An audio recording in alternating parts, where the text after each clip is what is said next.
Shalom, selamat pagi Bapak, Ibu, Saudara yang dikasihi oleh Tuhan. Ada sukacita hari ini? Haleluya, amin. Ada semangat hari ini? Amin, haleluya. Kita senantiasa bersyukur kepada Tuhan karena setiap kebaikan Tuhan dalam kehidupan kita.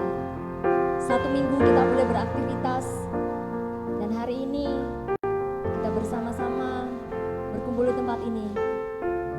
Kita mau beristirahat sejenak. Satu hari untuk kita benar-benar datang ke hadapan Tuhan bersama-sama, bersekutu di dalam ibadah raya. Dan biarkanlah kita boleh beri yang terbaik untuk Tuhan hari ini. Amin. Sebab Tuhan sudah memberi yang terbaik untuk setiap kita. Haleluya. Mari kita datang di hadapan Tuhan, kita berdoa, kita bersyukur kepada Tuhan. Nyatakan setiap pujian kita di hadapan Tuhan, minimal sampai telinga kita mendengar. Nyatakan bahwa Tuhan Yesus sungguh baik. Engkau Allah Bapa kami yang setia Tuhan. Mari kita berdoa, kita bersyukur untuk kehidupan kita. Bersyukur untuk setiap hal di dalam kehidupan kita. Bersyukur untuk keluarga kita, pekerjaan kita, studi kita, pelayanan kita. Setiap aspek di dalam hidup kita mau bersyukur kepada Tuhan. Haleluya Yesus Tuhan. Kami sungguh bersyukur Tuhan Yesus hari ini. Kami sungguh bersyukur Bapa. Kami sungguh bersyukur Roh Kudus untuk setiap kebaikan-Mu di dalam kehidupan kami Tuhan. Kami bersyukur untuk keluarga kami Tuhan. Kami bersyukur Tuhan untuk pekerjaan kami. Kami bersyukur Tuhan Yesus untuk relasi kami pribadi dengan Engkau. Kami bersyukur Tuhan Yesus untuk relasi kami dengan saudara-saudara kami maupun dengan lingkungan kami Tuhan. Kami bersyukur untuk kesempatan yang Tuhan beri buat setiap kami Bapa. Kami boleh hadir di tempat ini lagi Tuhan untuk bersekutu bersama-sama di dalam ibadah raya. Kami bersyukur Tuhan untuk kesehatan yang Tuhan beri buat setiap kami. Kami bersyukur untuk sukacita yang Tuhan beri buat setiap kami Tuhan. Kami bersyukur untuk segala hal di dalam kehidupan kami itu semua karena Engkau Tuhan. Engkau Allah kami yang baik, Engkau Allah kami yang setia. Dan kami sungguh bersyukur punya Tuhan seperti Engkau. Kami sungguh bersyukur Tuhan. Haleluya. Haleluya. Pujilah Tuhan, hai jiwaku. Aku hendak memuliakan Tuhan selama aku hidup, dan bermazmur bagi Allahku selagi aku ada. Berbahagialah orang yang mempunyai Allah Yakub sebagai penolong, yang harapannya pada Tuhan Allahnya. Dia yang menjadikan langit dan bumi, laut dan segala isinya, yang tetap setia untuk selama-lamanya. Engkau Allah penolong kami Tuhan. Engkau Allah penyembuh kami. Engkau Allah kekuatan dan pengharapan kami Tuhan. Kami bersyukur dan kami mau naikkan setiap pujian syukur kami hanya bagi-Mu. Sebab hanya Engkau saja yang layak Tuhan terima segala pujian penyembahan kami. Haleluya Tuhan, haleluya Yesus.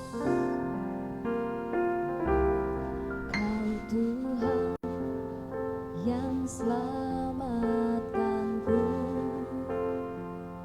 Terima kasih Yesus. Kau Tuhan yang pulihkanku. Terima kasih. Haleluya Tuhan. Kau Tuhan yang sembuhkanku. Terima kasih Yesus.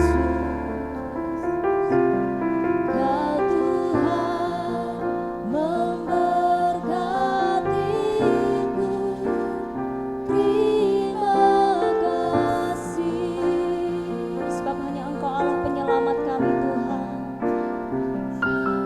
Kau Tuhan yang selamatkan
bersyukur kami hanya kami naikkan kepadamu Tuhan Yesus. Sebab hanya Engkau Allah yang layak terima segala pujian kami Tuhan. Sungguh besar kasih-Mu Tuhan atas hidup kami. Dengan apa kami bisa balas kasih-Mu Bapa? Dengan penyembahan kami. Segala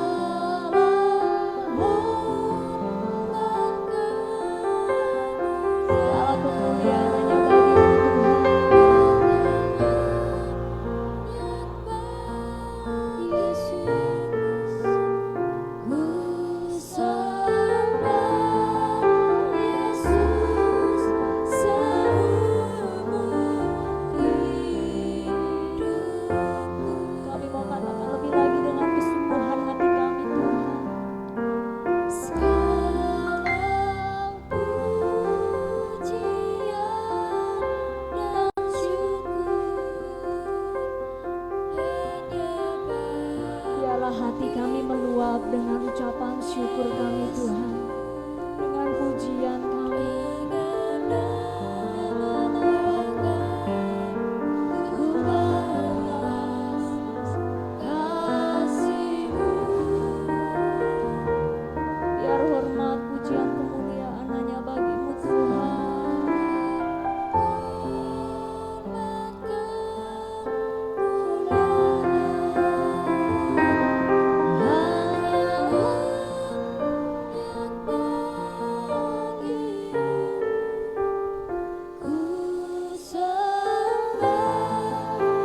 Tuhan, jadilah kehendak-Mu atas kami.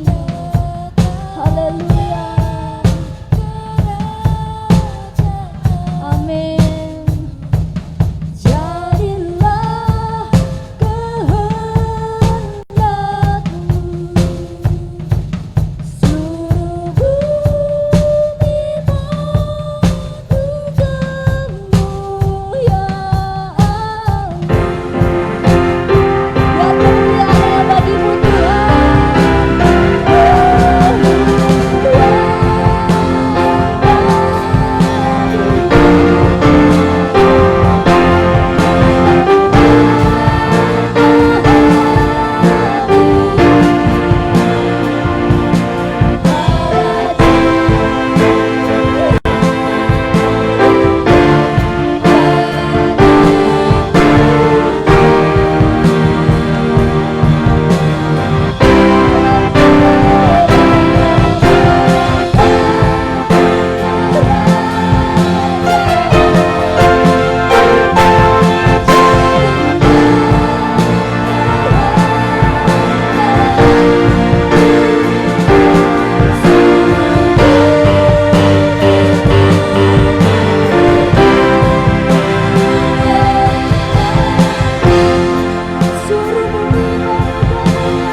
pujian kami.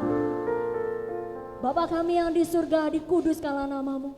Datanglah kerajaan-Mu, jadilah kehendak-Mu di bumi ini, di tempat ini, di hati kami, di hidup kami, seperti di surga.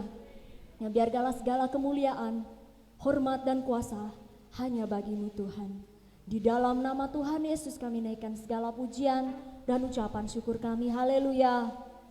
Amin. Haleluya. Yuk kita sapa kanan kiri kita dan katakan, engkau cantik loh, yang cantik, yang perempuan, yang laki-laki engkau ganteng. Siapa lagi? Karena Tuhan kita yang buat kita berseri-seri. Tuhan yang membuat kita bersuka-cita. Tuhan yang membuat kita penuh pengharapan. Haleluya. Dan katakan, Tuhan Yesus baik. Tuhan Yesus luar biasa. Tuhan Yesus dahsyat. Haleluya. Siapa pengharapan kita, saudara-saudara? Tuhan Yesus. Siapa kekuatan kita? Tuhan Yesus. Haleluya. Kami memuji-Mu Tuhan. Dan biarlah kami hanya percaya di dalam nama-Mu. Nama-Mu yang berkuasa. Nama-Mu yang punya mujizat dalam hidup kami Tuhan. Firman terangin jalan. Haleluya.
kita. Bapa, Engkau termulia Tuhan, Bapa Engkau Allah yang sungguh setia. Dan kami percaya pengharapan kami di dalam Engkau Tuhan tidak akan pernah sia-sia. Sebab Engkau Allah yang berjanji dan menggenapi, Engkau Allah yang berfirman dan Engkau yang jadikan. Biarlah hidup kami ini Tuhan, Engkau yang selalu topang, Engkau yang selalu jaga. Sebab Engkau satu-satunya penolong di dalam hidup kami. Sebab Engkau satu-satunya pengharapan kami Tuhan. Haleluya. Bersyukur punya Tuhan seperti Engkau.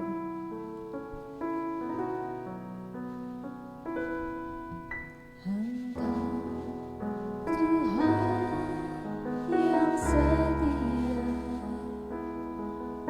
waktu selalu yang terbaik. Tuhan sandaranku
mungkin ada di antara kami yang datang dengan hati yang hancur.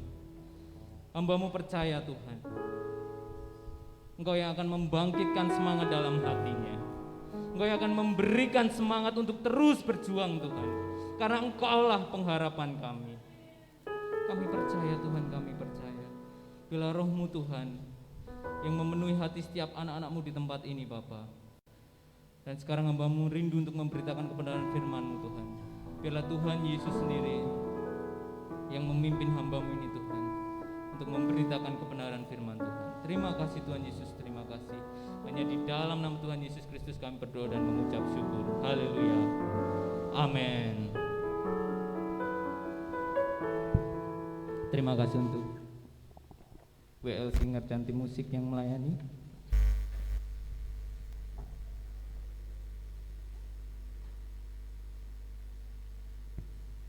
Shalom Bapak Ibu Saudara.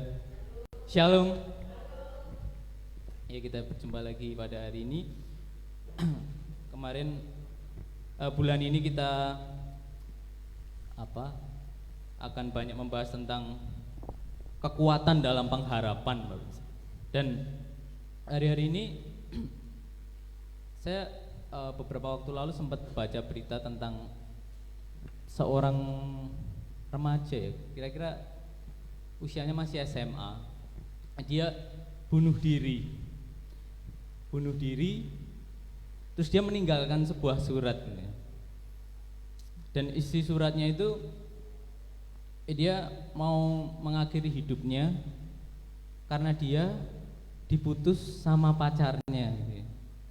Jadi baru pacaran dan masih SMA itu dia memutuskan untuk bunuh diri. Dia nulis surat, terus dia minta maaf sama mama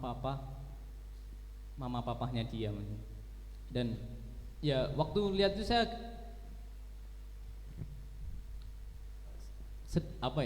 perasaan saya campur aduk sih. Maksudnya sedih juga, tapi juga kenapa bisa seperti itu gitu.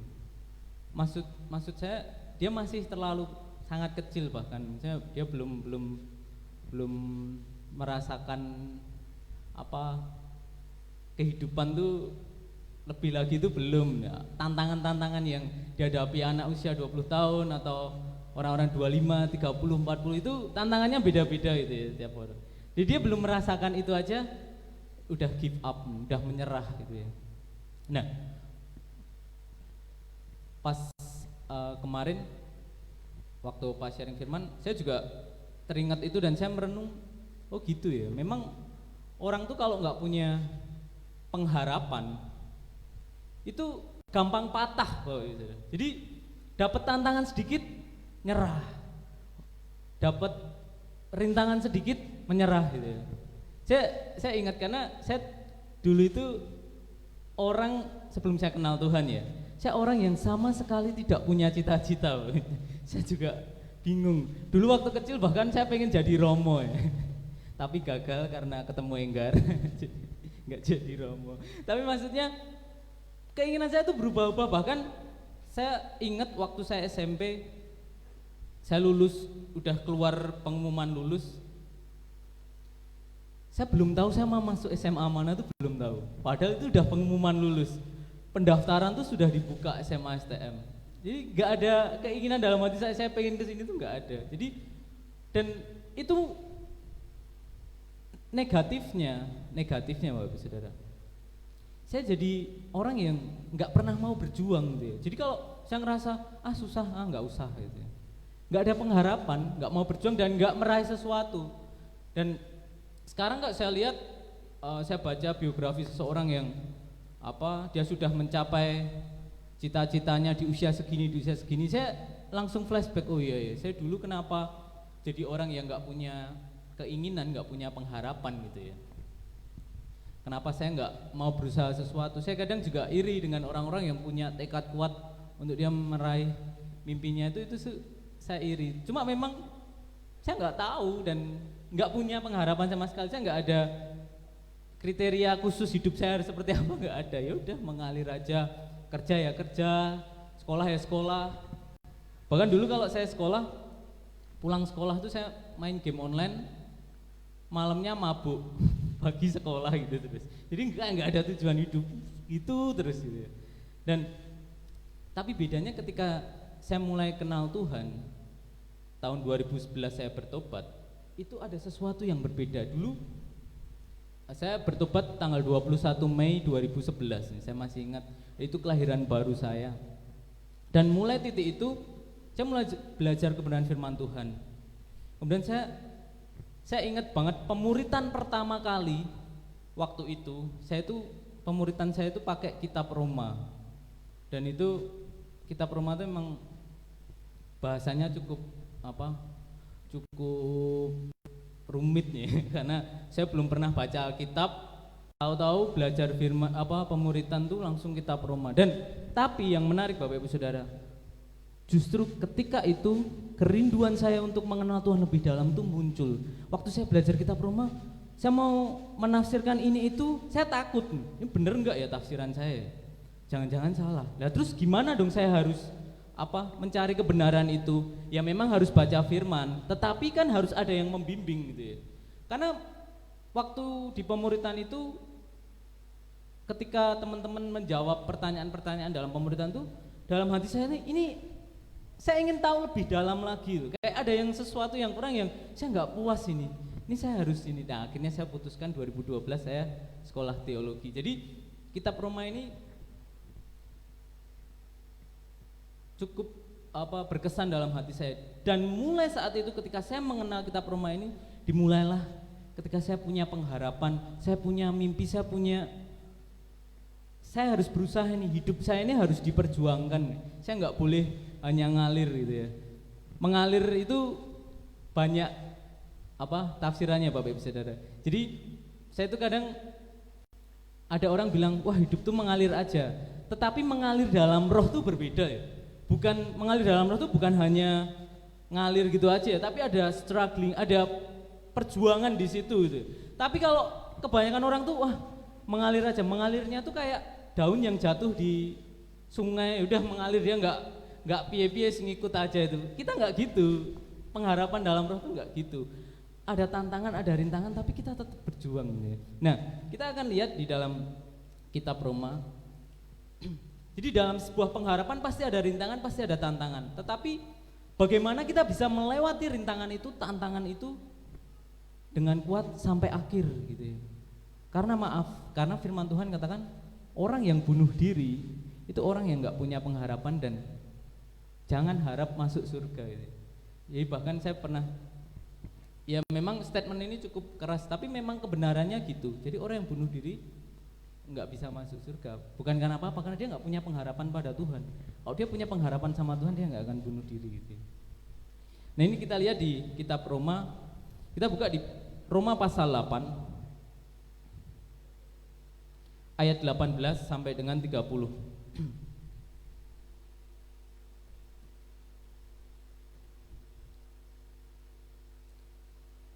Roma pasal 8 ayat 18 sampai 30.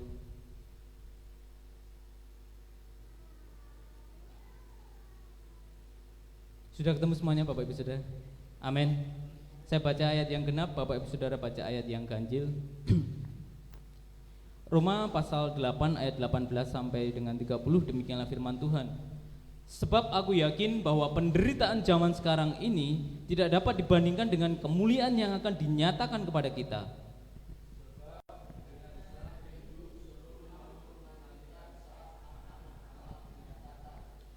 Karena seluruh makhluk telah ditaklukkan kepada kesia-siaan, bukan oleh kehendaknya sendiri, tetapi oleh kehendak Dia yang menaklukkannya.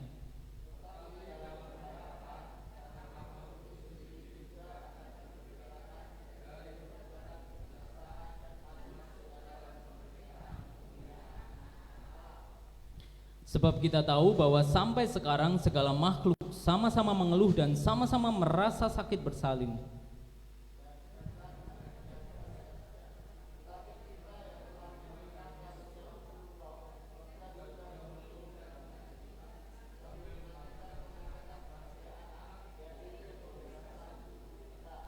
Sebab kita diselamatkan dalam pengharapan, tetapi pengharapan yang dilihat bukan pengharapan lagi, Sebab bagaimana orang masih mengharapkan apa yang dilihatnya,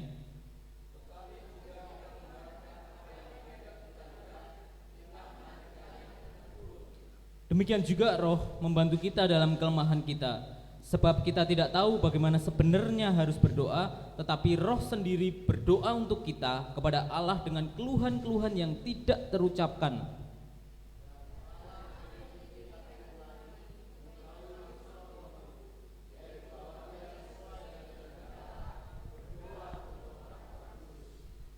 Kita tahu sekarang bahwa Allah turut bekerja dalam segala sesuatu untuk mendatangkan kebaikan bagi mereka yang mengasihi Dia, yaitu bagi mereka yang terpanggil sesuai dengan rencana Allah.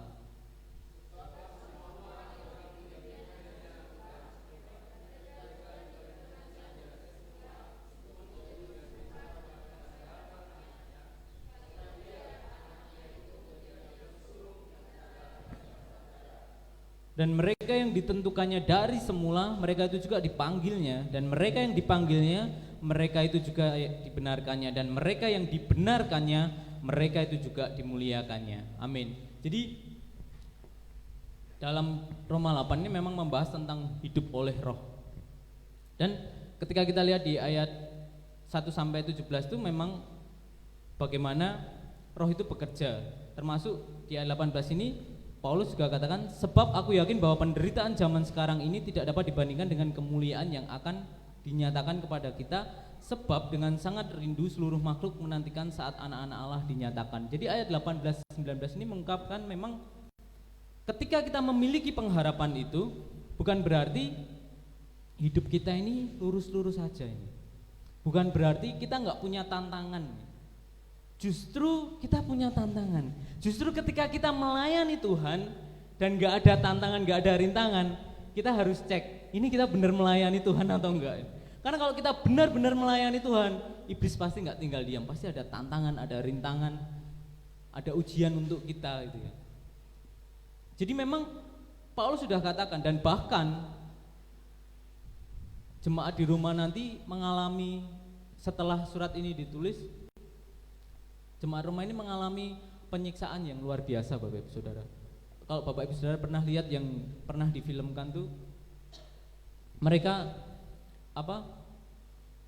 ada di tengah-tengah Koloseum, duduk disuruh berlutut gitu ya. Kemudian singa-singa lapar dilepaskan, memangsa mereka hidup-hidup.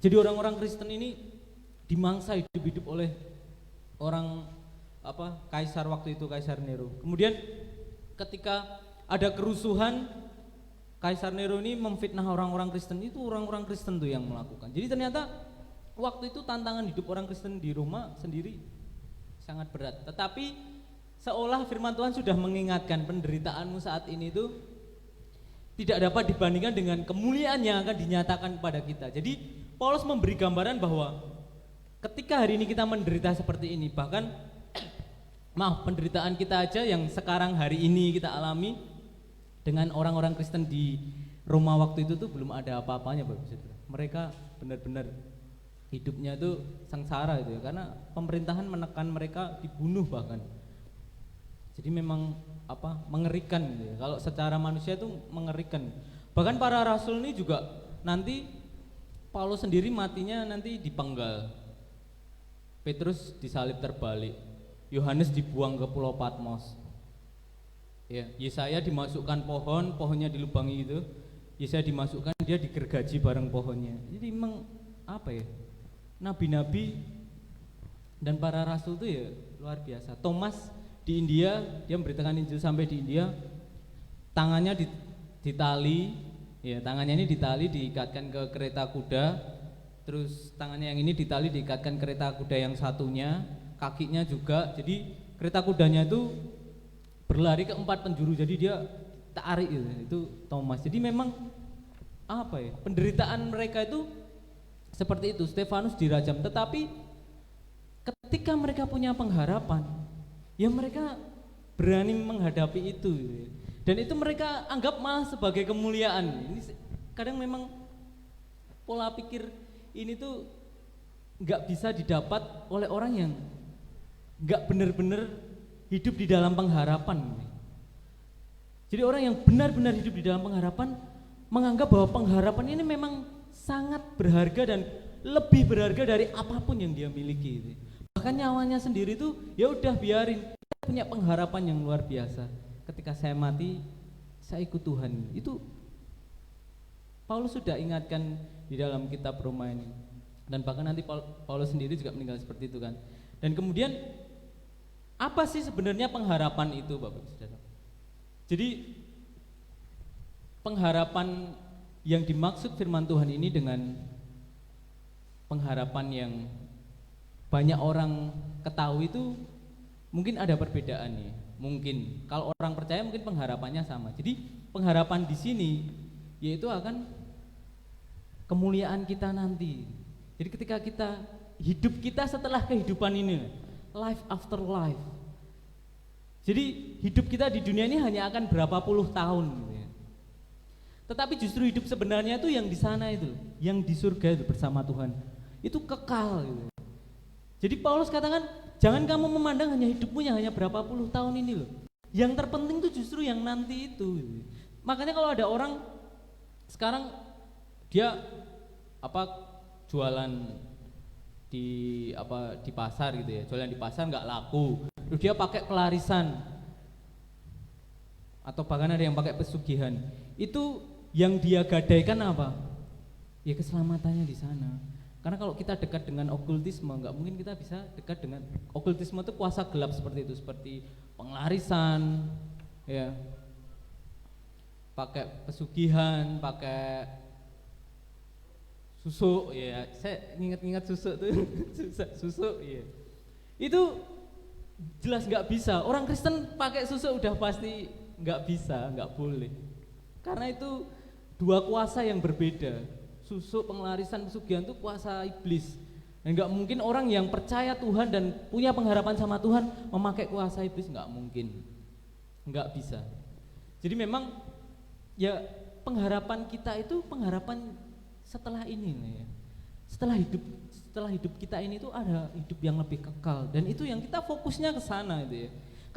Makanya Paulus katakan kalau hari ini kamu menderita, penderitaanmu tuh nggak akan pernah sebanding dengan apa yang akan kamu terima nanti loh di surga itu. Penderitaan kita tuh nggak akan pernah sebanding. Bahkan Paulus menganggap penderitaannya sendiri pun nggak sebanding dengan apa yang akan dia terima. Paulus yang hidupnya disiksa, disesah, dipukuli karena memberitakan Injil. Bahkan Paulus tuh pernah waktu memberitakan Injil tuh dilempari batu, dikira mati, sudah diseret keluar kota. Ketika murid-murid yang lain berkumpul, tiba-tiba Paulus bangun, masuk ke kota lagi memberitakan Injil. Saya gak habis pikir nih, kekuatan apa kayak gitu. Jadi lucu Bapak Ibu. Udah dilempari batu, orang dikira udah mati kok, dia tubuhnya ini diseret kok. Firman Tuhan katakan dia diseret, gak dibopong, gak dibawa kereta, gak dibawa ambulan, gak dibawa keranda, tapi diseret keluar kota. Dah dikira mati. Ketika murid lain datang, bangun, masuk kota lagi memberitakan Injil lagi. Ini kuasa apa ya? Kalau Paulus gak punya pengharapan, gak mungkin dia melakukan itu. Pasti kapok lah, pasti kapok. Tapi dia punya pengharapan bahwa saya harus memberitakan Injil. Makanya dia sebegitu berjuangnya untuk pengharapan itu. Kemudian di ayat 20 dikatakan, karena seluruh makhluk telah ditaklukkan kepada kesia-siaan, bukan oleh kehendaknya sendiri tetapi oleh kehendak Dia yang telah menaklukkannya. Tetapi dalam pengharapan karena makhluk itu sendiri juga akan dimerdekakan dari perbudakan, kebinasaan dan kemanusiaan dalam kemerdekaan kemuliaan anak-anak Allah. Jadi memang ketika kita ingat Kejadian 3, ketika manusia jatuh dalam dosa, ternyata yang kena kutuk dosa bukan cuma kita manusia, Bapak Saudara. Binatang, tumbuhan, tanah itu dikutuk oleh Tuhan. Karena dulu waktu diciptakan binatang pun harusnya makan biji-bijian. Tapi sekarang kita lihat ada binatang memangsa binatang lain. Bahkan ada hamster tuh bisa memangsa sejenisnya atau kanibal gitu ya. Jadi memang yang kena kutuk tuh semua. Dan Allah mengizinkan itu terjadi dengan tujuan apa? Nanti Tuhan Yesus datang. biar Tuhan Yesus yang menyelamatkan, karena ternyata tidak ada satu manusia pun yang bisa terbebas dari kutuk dosa itu. Semua ditaklukkan di bawah kutuk dosa. Ketika roh kita itu berjuang untuk berbuat baik, tubuh kita ini daging dan lemah terhadap itu. Bisa sewaktu-waktu kita berbuat dosa. Walaupun rohnya kuat, tetapi tubuh kita tuh bisa sewaktu-waktu berbuat dosa. Walaupun kuasa dosa sudah dipatahkan, tetapi ada sebagian orang yang memang hidupnya masih aja. Ya, dia sudah diselamatkan Tuhan, sudah mengerti Roh Kudus ada di dalam dirinya. Kalau berdoa haleluya haleluya nangis, tetapi hidupnya terus berbuat dosa. Ada. Makanya saya nggak pernah terpukau dengan orang-orang yang seperti itu. Saya selalu lihat hidupnya aja.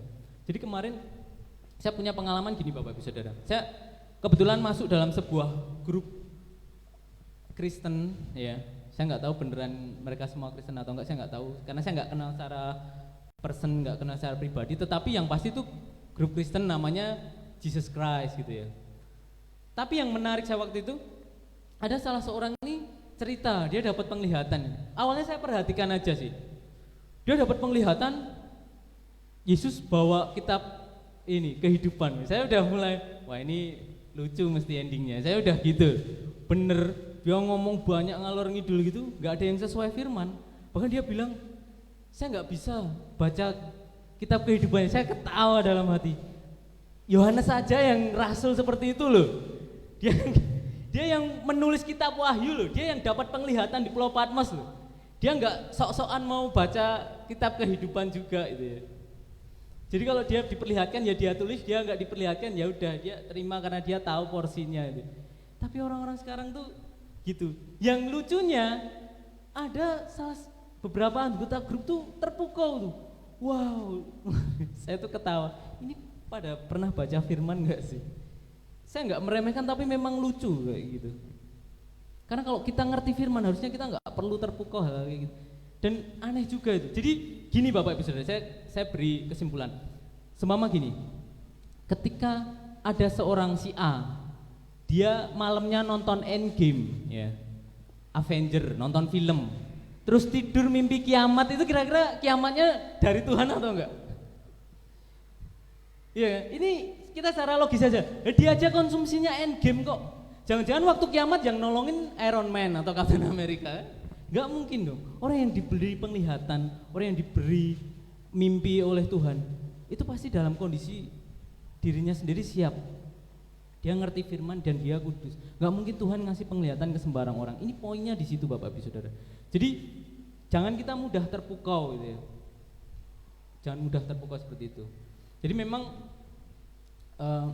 balik lagi ya tentang pengharapan itu. Jadi dalam kita menghadapi pengharapan ini jangan sampai kita tergiur yang seperti ini loh Bapak Ibu Saudara. Jadi kita ngerti pengharapan kita itu siapa? Tuhan Yesus. Kalau ada orang lain ngomong tentang hal lain yang seolah-olah itu ngambil dari firman Tuhan tetapi tidak sesuai firman, jelas itu bukan dari Tuhan. Tetap kuat pada pengharapan kita akan Tuhan Yesus gitu ya. Karena hari-hari ini banyak orang yang memelesetkan firman gitu ya, menyimpangkan firman untuk menyesatkan kita. Salah satu contoh, ini contoh ya. Di kitab Kolose ditulis bahwa Yesus ini ciptaan yang sulung gitu ya. Padahal Paulus menulis surat itu, kalau kita baca penuh, ciptaan yang sulung tidak merujuk pada kelahiran yang pertama. Paham ya? Jadi bukan Tuhan jadi menurut sebagian orang, sebagian kepercayaan, Yesus ini ciptaan saja, bukan Allah. Ya, bukan Allah, tapi hanya ciptaan. Jadi menurut kepercayaan mereka, Allah ini menciptakan Yesus, kemudian iblis, kemudian malaikat.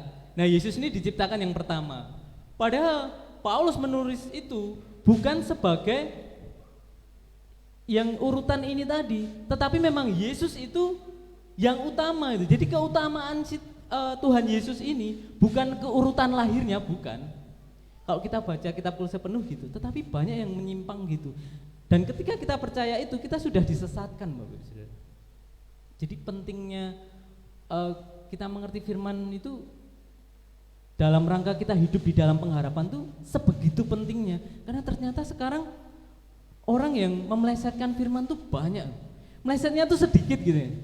Tetapi kalau ilmu matematika kita meleset 0,0000 derajat aja, endingnya udah berbeda ya. Yang satu ke sana, yang satu udah melesat ke sana, walaupun miringnya dikit. Jadi kita nggak boleh nih punya pengertian miring-miring gitu, nggak boleh. Tetap pengharapan tuh ya Tuhan Yesus. Yesus yang adalah anak Allah turun ke dunia, mati bagi kita, yang bangkit ke surga. Itulah pengharapan kita, nggak ada yang lain, nggak ada sosok yang lain, dan nggak ada cerita yang lain gitu. Nggak ada. Saya bahkan pernah berapologetika ya, dengan seorang Kristen juga, orang Kristen Bapak Ibu Saudara. Dia katakan, saya pernah kesaksian ini, saya pernah dikatakan radikal karena saya hanya melihat sesuatu dari Alkitab. Itu dibilang saya radikal karena hanya satu sumber. Loh enggak, kalau sumber lain itu sesuai firman ya saya ambil dong. Kalau enggak sesuai firman ya enggak saya ambil. Hidupnya memang gitu ya. Jadi orang Kristen sendiri punya pandangan ada yang lebih berkuasa dari firman Tuhan. Dan itu berbahaya. Dan itu jelas bukan dari Tuhan, karena Tuhan mau ini loh. Kalau mau mengenal Tuhan ya baca firman Tuhan. Kita nggak perlu apa ya? Sebenarnya kalau kita belajar firman tuh nggak usah yang kita dapat penglihatan kayak gitu tuh nggak perlu. Karena nanti dikatakan firman Tuhan, ya. Jadi kalau pengharapan itu dilihat, itu bukan pengharapan lagi. Karena memang pengharapan kita itu belum kelihatan gitu ya. Makanya kita berharap. Makanya kalau ditanya, lah mana? Kamu bilang Tuhan Yesus pernah ke surga, mana buktinya gitu ya? Karena disitulah pengharapan. Karena kalau kita pernah melihat Yesus turun naik ke surga, itu bukan lagi pengharapan, kita udah lihat. Enak dong kita langsung percaya sama Tuhan dong, kita udah lihat Tuhan Yesus naik turun ke surga. Tetapi karena kita belum pernah lihat Tuhan Yesus naik turun ke surga, makanya kita punya pengharapan. Dan itu yang ditulis kitab Roma. Jadi kita memiliki pengharapan tuh walaupun kita belum pernah lihat nih.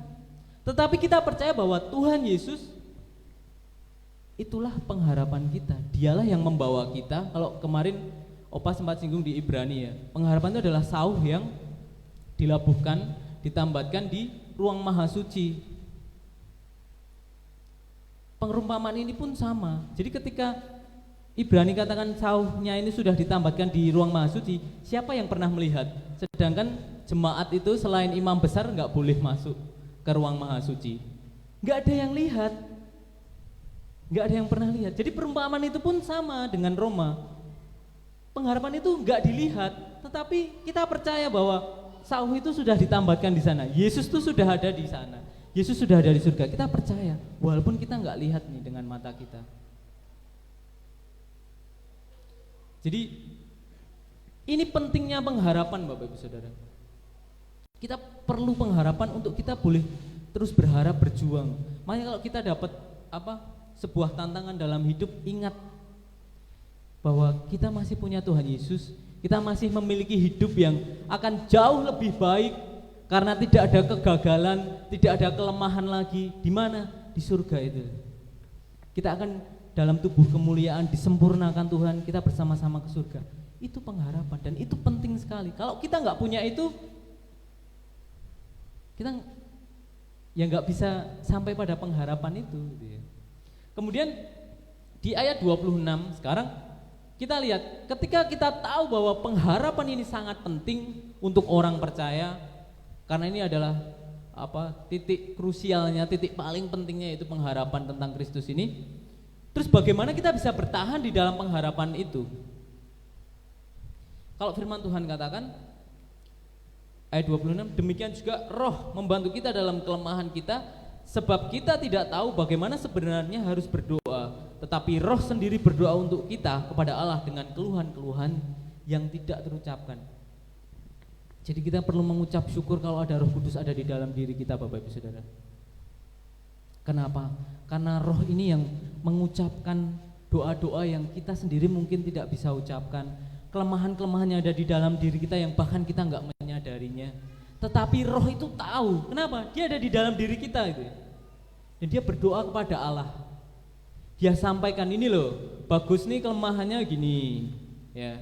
Samuel kelemahannya gini. Nanti Allah tahu, oh ya, biar nanti diproses gini, biar nanti jadi semakin ini, semakin lebih baik lagi, semakin sempurna lagi serupa Yesus. Kasih ujian, terus kalau ada tantangan diizinkan Tuhan. Biar kenapa? Biar kita diproses. Kenapa? Karena ada kelemahan di dalam diri kita. Jadi ketika roh itu ada di dalam diri Bapak Ibu Saudara, kita mengucap syukur. Ada sebuah pribadi yang ternyata tinggal di dalam hati kita, yang bahkan memberi tahukan kepada Allah apa yang kita nggak ngerti, kelemahan kita yang kita nggak tahu, yang tidak pernah terucapkan dalam doa kita. Roh Kudus ini, makanya kalau Bapak Ibu Saudara sedang bergumul gitu ya, tiba-tiba mungkin sudah nggak sanggup berdoa, mungkin sudah capek, sudah ini, tiba-tiba datang pertolongan Tuhan. Dari mana? Ya, karena roh mengatakan itu pada Allah, dan Allah memberi pertolongan kepada kita. Jadi ada hal lain Bapak Saudara yang tinggal di dalam diri kita, bukan diri kita sendiri nih. Bahkan 1 Yohanes katakan roh yang tinggal di dalammu itu lebih besar dari roh-roh dunia. Jadi sebenarnya kalau kita ngomong soal sekarang tuh banyak video setan-setan yang nggak tahu itu benar atau nggak, penampakan setan-setan, nggak perlu takut kita. Roh yang ada di dalam kita tuh lebih besar. Tapi juga nggak perlu ngobrol juga. Nanti lihat kuntilanak, kita lebih besar terus kuntilanak diajak ngobrol, yang nggak perlu gitu juga. Nggak usah gitu ya. Kalau mengganggu ya tengking, kalau nggak mengganggu ya wis, dia hidup di dunia ini gitu ya. Dia juga tinggal di dunia ini. Ada waktunya mereka dibinasakan, tapi nggak sekarang. Ya udah, kalau memang mengganggu di rumah, membuat orang sakit, usir. Tapi kalau enggak ya biarin. Kalau dia di kuburan ya udah, jangan diusir-usir. Jadi ketika kita ngerti roh yang ada di dalam kita itu lebih besar dari roh-roh dunia, ya kita nggak perlu takut dengan hal-hal kayak gitu. Jadi saya juga ingat kemarin ada, ini orang Kristen juga, saya kadang heran. Jadi dia pernah cerita, dia dengan sombongnya tuh ngomong, dia pengen pamer. Waktu kecil saya tuh marah sama seorang pendeta, terus pendetanya saya kutuk. 1 minggu pendetanya meninggal, saya ketawa. Saya langsung gini, ya udah coba kutuk saya.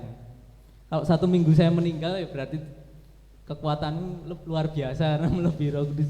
Saya tantang di grup itu karena ini udah mulai ngomongnya kemana-mana. Jadi saya berapologi di situ sampai akhirnya dia keluar dari grup gitu ya. Karena bukan apa-apa, ini udah terlalu menyimpang terus gitu ya. Jadi dia gak mengungkapkan ada kuasa lain yang lebih hebat, yang ditantang pendeta. Pendeta dikutuk meninggal. Saya aneh gitu. Jadi jangan terlalu kita orang Kristen tuh jangan terlalu gumunan. Kalau kita ngerti ada kuasa yang besar dalam diri kita menyadari ada kuasa yang lebih besar dari roh-roh dunia di dalam diri kita, harusnya kita nggak gumunan. Ya udah biarin. Mungkin ada kuasa yang luar biasa di luar. Iblis itu kekuatannya dahsyat memang, Lucifer ya, tetapi tidak pernah lebih besar dari Roh Kudus. Santai. Jadi kalau ada yang sombong-sombong itu ya biarin. Itu bukan kuasa Tuhan. Kita yang memiliki kuasa roh, santai aja, nggak usah takut disantet, nggak usah takut dikutuk. Asal hidup kita benar, tinggal di dalam firman Tuhan, tinggal di dalam pengharapan. Nanti ayat di bawahnya, jika Allah di pihak kita, ya, di pasal 31, jika Allah di pihak kita, siapakah lawan kita? Nggak ada. Itu pertanyaan retoris, pertanyaan yang nggak butuh jawaban, karena memang nggak ada lawan Allah ya.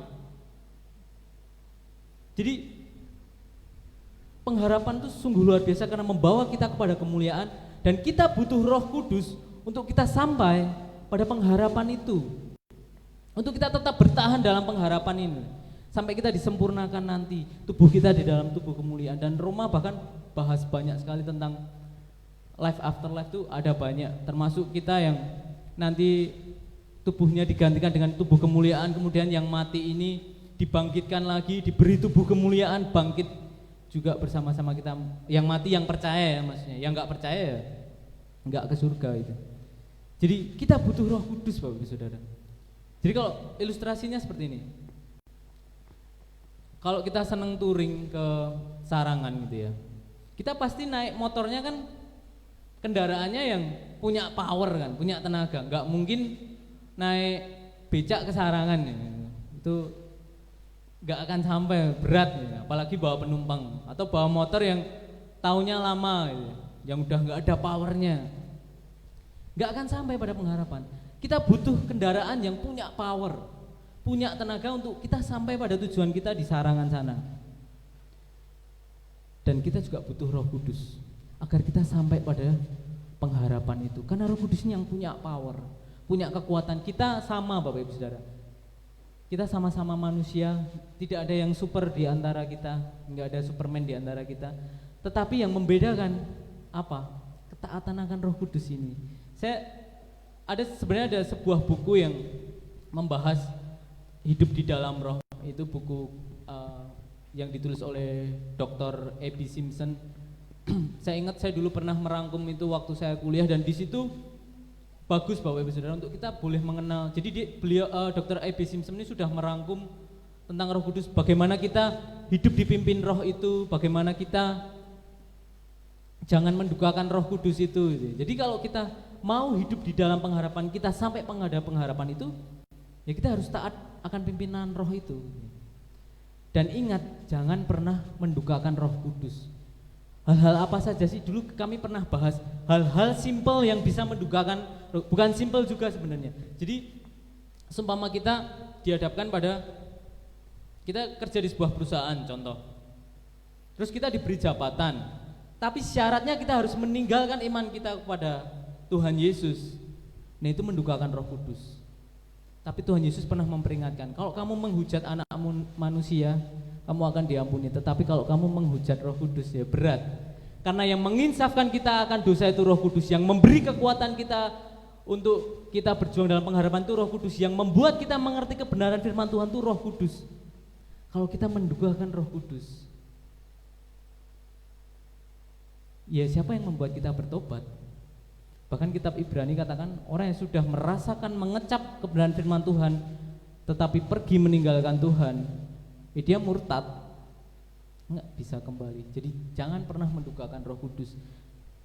Terus intim dengan Roh Kudus, setiap pagi, setiap hari kita berdoa di dalam nama Yesus.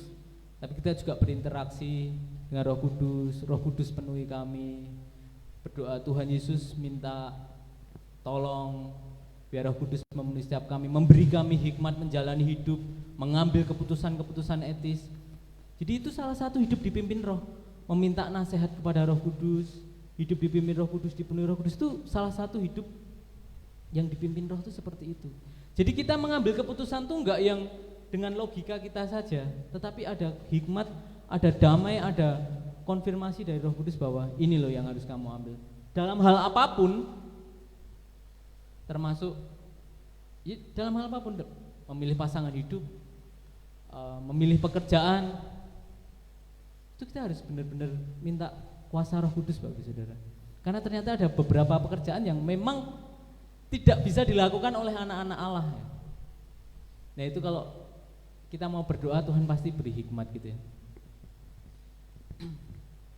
Jadi mari Bapak Ibu Saudara, saya mengajak untuk kita perlu Roh Kudus, karena kekuatan di dalam pengharapan itu, yang menguatkan kita dalam pengharapan itu Roh Kudus yang ada di dalam diri kita ini. Pengharapan sangat penting, tetapi kita manusia biasa akan sangat kesulitan kalau kita berjuang sendiri dalam pengharapan. Maka kita butuh Roh Kudus untuk menguatkan kita setiap waktu, mengingatkan kita akan dosa-dosa kita, mengingatkan kita akan kebenaran firman Tuhan, memberi hikmat untuk setiap keputusan yang akan kita ambil. Mari saya mengundang tim musik untuk maju ke depan.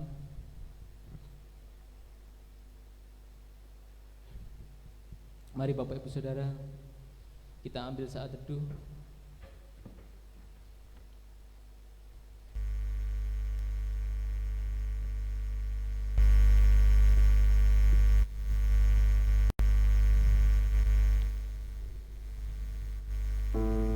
Hal yang sering tidak disadari oleh orang-orang percaya, orang-orang kudus, itu adalah Roh Kudus adalah sebuah pribadi.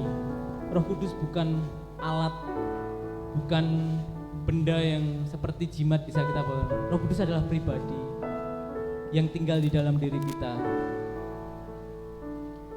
Oleh karena Dia pribadi, mari bersama-sama kita terus intim dengan roh yang ada di dalam diri kita.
Engkau telah menganugerahkan kepada kami karunia yang sulung, yaitu Roh Kudus yang telah memateraikan kami Tuhan. Ketika pertama kali mengundang Kau masuk dalam hati kami, ada Roh Kudus yang telah memateraikan kami. Hingga nanti Tuhan, pada pengadilan tahta putih, pengadilan terakhir itu, Engkau melihat setiap anak-anak-Mu di tempat ini telah dimateraikan dengan kuasa Roh Kudus, dan Engkau menerima kami Tuhan di dalam kekekalan itu, di dalam surga itu Tuhan. Ini yang kami rindu Tuhan. untuk kami berada di surga itu bersama-sama denganmu Tuhan, bersama-sama dengan saudara-saudara kami, orang-orang kudus lain. Kami percaya Tuhan, dan biarlah hari ini Tuhan, jika hari ini kami masih hidup di dunia ini, kami mendapat banyak tantangan dan rintangan dalam hidup kami Tuhan. Kiranya Roh Kudus yang terus memberi kekuatan kepada setiap.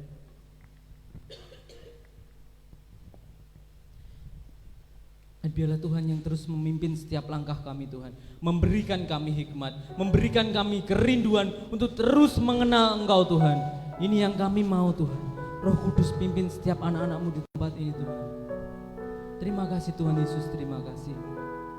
Dan hari ini Tuhan, hamba-Mu telah selesai menyampaikan kebenaran firman-Mu. Bila Tuhan juga meteraikan kebenaran firman Tuhan ini dalam setiap hati dan pikiran kami Tuhan, untuk boleh menjadi rema bagi kami dan mengubah setiap hati kami, pikiran kami, dalam kami mengerti tentang pengharapan yang ternyata ada di dalam-Mu Tuhan, dan terus memberi kami kekuatan Tuhan untuk kami bertahan di dalam pengharapan-Mu. Terima kasih Tuhan Yesus, terima kasih. Hanya di dalam nama Tuhan Yesus Kristus kami berdoa dan mengucap syukur. Haleluya. Amin.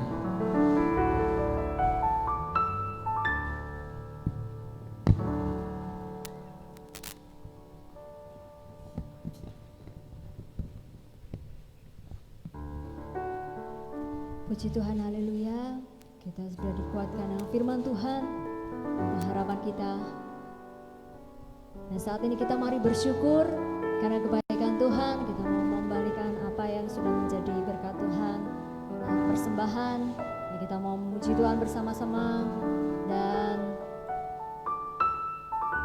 petugas kantong kolektor boleh mengedarkan kantong kolektor. Mari kita kecap dan kita lihat setiap kebaikan Tuhan, sebab Tuhan Yesus adalah setia. Haleluya. Kami mau menikmati setiap kemurahan-Mu Tuhan dalam hidup kami. Haleluya. Kecaplah dan lihatlah betapa baiknya Tuhan itu. Rasakan dan nikmati kasih setia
Puji nama Tuhan, mari kita akan bersama-sama mengerahkan tangan kita, berdoa untuk persembahan.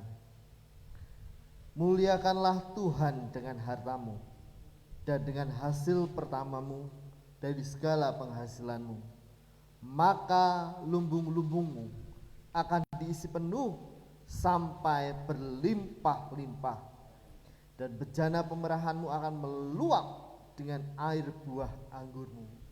Bapa dalam surga, kami percaya bahwa setiap persembahan persepuluhan yang kami beri menjadi dupa yang harum di hadapan Tuhan.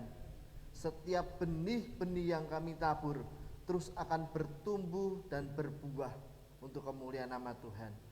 Juga berdoa untuk para pengelola keuangan gereja Tuhan, berikan hikmat-Mu untuk mengatur keuangan gereja. Di dalam nama Yesus. Haleluya. Amin. Amin. Amin. Silakan duduk kembali dan kita akan menyaksikan warta gereja sepanjang minggu ini. Haleluya.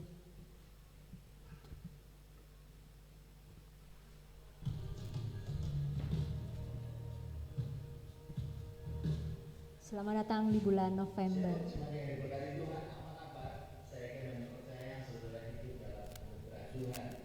Di bulan Oktober yang lalu kita belajar tentang berjalan bersama dengan Tuhan. Dan di bulan November ini gereja kita mengambil tema yaitu kekuatan dalam pengharapan. Ibrani pasal yang ke-6 ayat yang ke-19 dikatakan bahwa pengharapan itu adalah saung yang kuat dan aman bagi jiwa kita yang telah dilakukan sampai ke belakang tabir. Nah, saudara kasih teman-teman, sebuah kapal besar ketika dia berlabuh di dermaga, sebelum itu mahkota pasti akan menancapkan atau melepaskan jangkar itu ke dasar laut. Supaya apa? Supaya kapalnya tidak ikut arus sampai ke laut. Nah, begitu juga kita, ketika kita pengharapan kita ditancapkan kepada Tuhan Yesus Kristus, kita percaya bahwa Tuhan yang akan memegang kita dan kita tidak akan terbawa arus di dunia ini. Dan kita percaya bahwa ketika kita berpengharapan kepada Tuhan, Tuhan yang menjamin kehidupan kita. Nah, saudara kasih dalam Tuhan, di bulan November ini kita akan belajar bersama tentang kekuatan dalam pengharapan. Yang pasti kekuatan pengharapan di dalam Kristus. Saya undang saudara untuk hadir dalam ibadah yang berlangsung di gereja kita. Tuhan Yesus memberkati kita semua. Amin, amin, amin. Haleluya. Mari kita bersatu bersama-sama dalam ibadah raya setiap hari Minggu jam 9 pagi di tempat ini. Dan juga ibadah tengah minggu setiap hari Kamis jam 18 atau jam 6 sore di tempat ini juga. Mendukung untuk ibadah anak setiap hari Minggu jam 9 pagi juga bersamaan dengan ibadah raya. Dan juga ibadah muda youth setiap hari Sabtu jam setengah 6 sore. Bagi kita yang rindu untuk berdoa pagi setiap hari, ada Biston pagi setiap hari Selasa sampai hari Sabtu jam setengah 5 pagi. Dan doa intim pribadi sebelum kita mulai ibadah setengah 9 pagi. Ada pengumuman lain?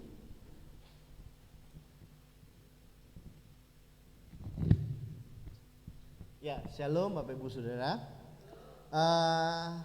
Di warta jemaat kemarin saya sampaikan bahwa Bapak Ibu, saudara-saudara, adik-adik, anak-anak yang belum mengambil keputusan untuk yang sudah mengambil keputusan untuk menerima Tuhan dengan melaksanakan baptisan air, sudah kami siapkan formulirnya. Jadi mohon bisa nanti diisi sesuai dengan KTP atau dengan kartu keluarga. Itu untuk disesuaikan ya.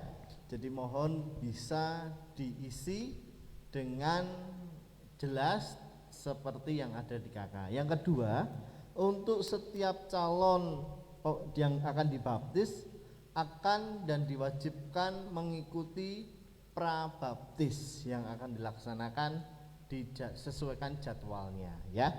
Jadi setelah ini untuk saudara-saudara, adik-adik yang mau mengambil bagian dalam baptisan, silahkan menghubungi Ibu Anggra untuk bisa ambil formulir baptisan. Yang kedua, bahwa seperti yang disampaikan waktu lalu, untuk Natal kita di tanggal 24 Desember, sehingga Bapak Ibu Saudara mari kita siapkan hati kita, siapkan segala sesuatunya. Dan salah satunya kalau Bapak Ibu Saudara ada kantong khusus untuk persembahan Natal, ya sudah dilaksanakan beberapa minggu ini.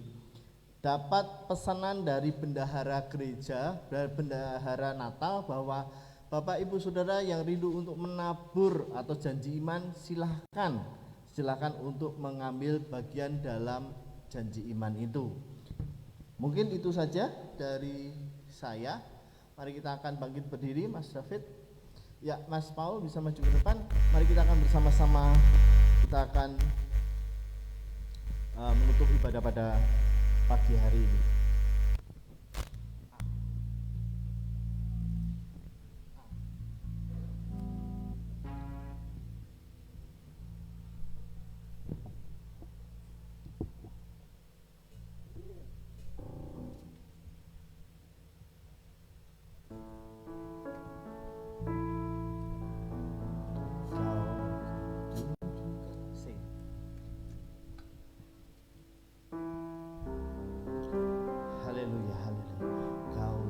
tunjukkan kasih setiamu, Kau menyediakan yang ku perlu, Kau setia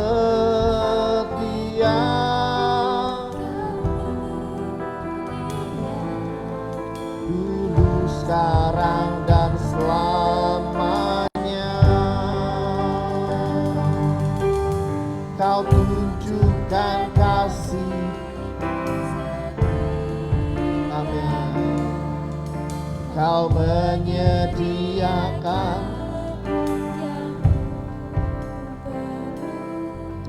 Kau setia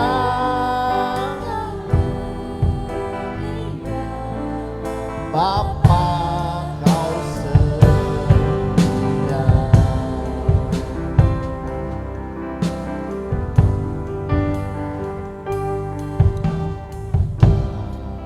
Bapa, Kau setia. Bapa, Kau mulia. Tenanglah jiwaku,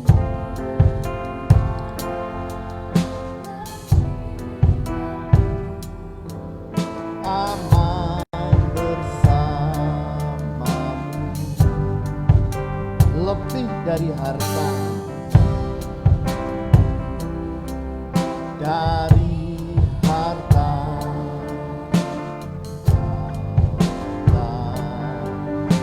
segalanya. Tenanglah jiwaku, lah jiwaku dalam hadirat Kau tunjukkan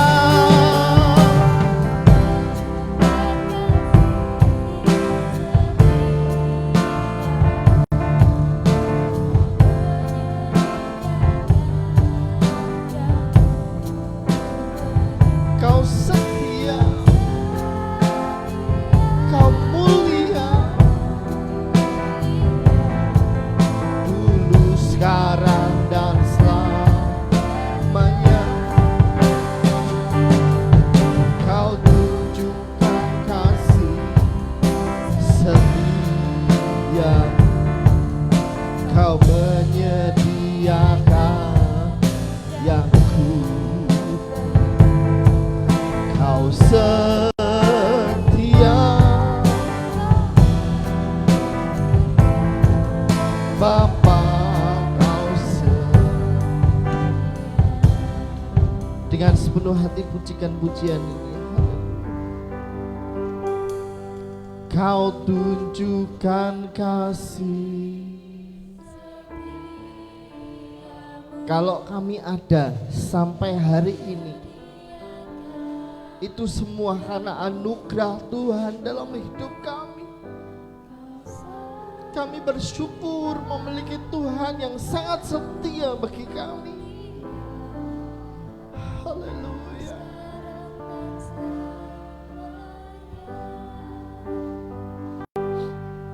Kau tunjukkan kasih,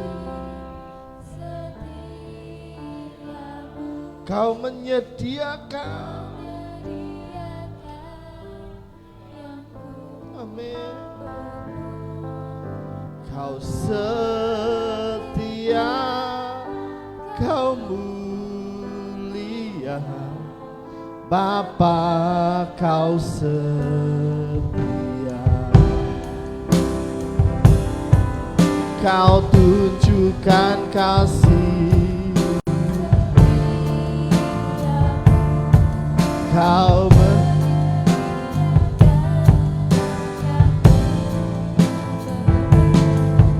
Kau setia, Kau mulia, dulu, sekarang, dan selamanya. Kau tunjukkan kasih setia, Kau menyediakan yang ku perlu, Kau setia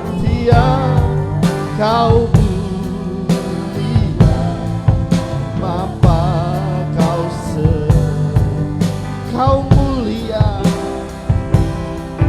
Kau pun setia, Kau mulia, Bapa Kau setia.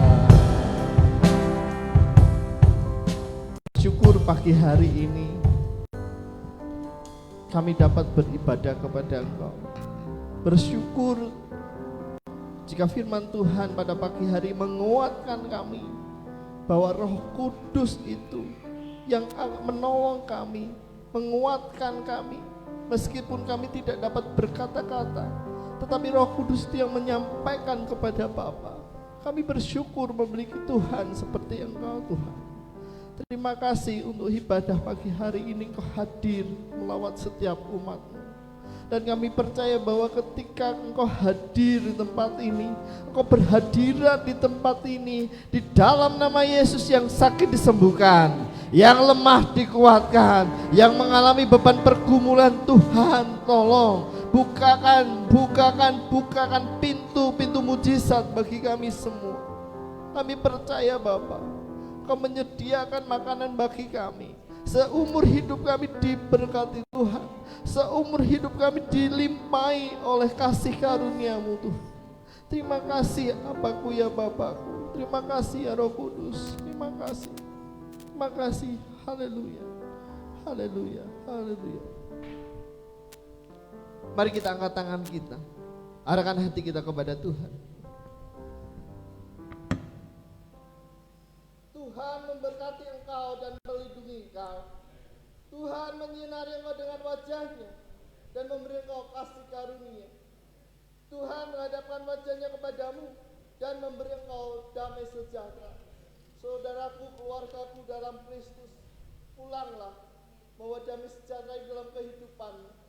Diberkati keluargamu, diberkati keluargamu, diberkati pekerjaanmu, diberkati usahamu, diberkati cita-citamu, diberkati kuliahmu, diberkati sekolahmu. Setiap yang kau kerjakan diberkati Tuhan. Setiap langkah kakimu diberkati Tuhan. Kau menjadi orang yang diberkati, sangat diberkati oleh Tuhan. Terima berkat yang besar ini hanya di dalam nama Tuhan Yesus Kristus. Yang percaya katakan amin 3 kali. Amin. Amin, amin. Tuhan Yesus memberkati.